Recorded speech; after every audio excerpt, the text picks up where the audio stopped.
malaking pasasalamat ko sa inyo for the first time na nakapunta ako dito. Na tinulungan niyo po ako kahit pa paano binigay niyo, tatanggapin ko po. Salamat po. Okay lang, mag-ingat ka. Papasyalan ka namin. Yeah, thank you po. Oo, talaga. Babalik po ako ulit. Salamat po. Ingat ka dun, ah. Opo. Pasyalan ka namin. Yan, tingnan niyo yung tuhod niya.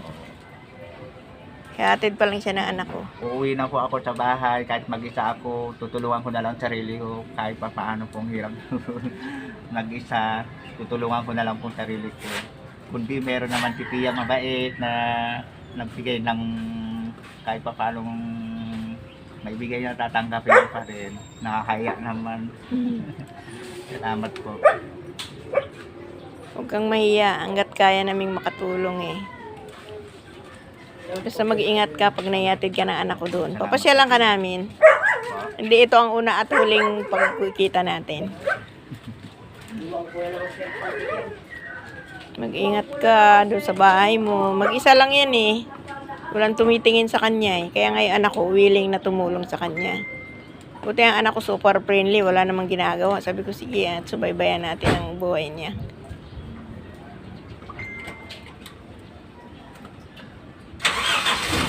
Ito na talaga. Naghahanap ako ng matutulungan eh. Ito na ang aming project ngayon. Ito na ang aking nakita. Ang dami dyan pakalat-kalat sa kalsada. Ito gusto niya pa talagang mabuhay para sa sarili niya. Kaya na mag-isa lang siya. Para matulungan ko sarili ko, ang hirap ko na umaasa.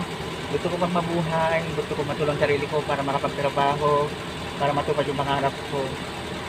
Habang bata pa ako, ginagawa ko ng lahat.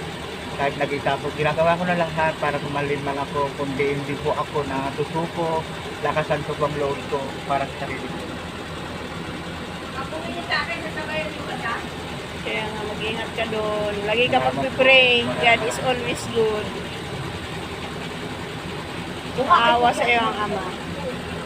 Mag-ingat ka. Okay guys, sasabay na rin si Apo. Ito. No. Sige, bye-bye na, Charlie, ha? Uuwi din, tatak nanay. Uuwi din kasi tatay. Oo, kukunin lang yung sasakyan. Ingat kayo, ha? Sa biyahe, bebe, ha? Ayun, anak ko, napakabait. Doon kay ano? Friendly kasi yan masyado, kaya atin niya si Charlie doon sa bahay nila. Bye, Charlie! Salamat po. Okay, Bye-bye po. sige. Love you all. Thanks for watching, ha? Salamat Mga po. magko-comment dyan, eh. Kung sinong malubag ang loob. Tulungan natin to. At mas masarap tumulong kaysa humingi. God bless. Thanks for watching. Magbabay ka na, Charlie. Salamat po. Bye-bye po. Salamat po. Okay, sige. Salamat Bye po. na.